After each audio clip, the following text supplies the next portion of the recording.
qu'un fameux bricoleur faisait en amateur des bombes atomiques. Sans avoir jamais rien appris, c'était un vrai génie, question de travaux pratiques.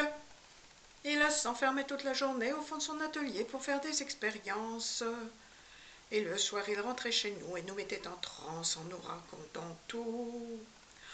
Pour fabriquer une bombe, mes enfants, croyez-moi, c'est vraiment de la tarte.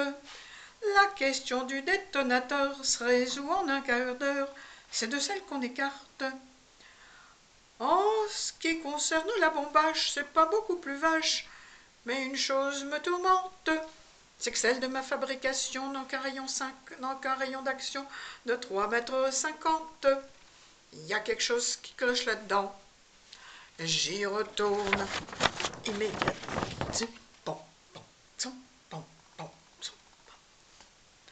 Il a bossé pendant des jours, attachant avec amour d'améliorer le modèle. Quand il déjeunait avec nous, il dévorait d'un coup sa soupe au vermicelle. On voyait à son air féroce qu'il tombait sur un os, mais on n'osait rien dire. Et puis un soir, pendant le repas, v'là tonton qui soupire et qui s'écrie comme ça. Ah, à mesure que je deviens vieux, je m'en aperçois mieux. J'ai le cerveau qui flanche. Soyons sérieux, disons le mot, c'est même plus un cerveau, c'est comme de la sauce blanche. Voilà des mois et des années que j'essaie d'augmenter la pauvreté de ma bombe. Et je ne me suis pas rendu compte que la seule chose qui compte, c'est l'endroit où ce qu'elle tombe. Il y a quelque chose qui cloche là-dedans. J'y retourne immédiatement. Plou, plou, plou, plou, plou, plou. Sachant proche le résultat, tous les grands chefs d'État lui ont rendu visite. Il les reçut et s'excusa de ce que sa cagna était aussi petite. Mais sitôt qu'ils y sont rentrés, il les a enfermés en disant « Soyez sages ». Et quand la bombe a explosé de tous ces personnages, il n'en est rien resté.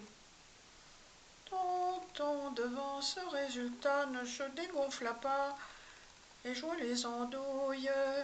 Au tribunal, on l'a traîné devant les jurés, le voilà qui bafouille.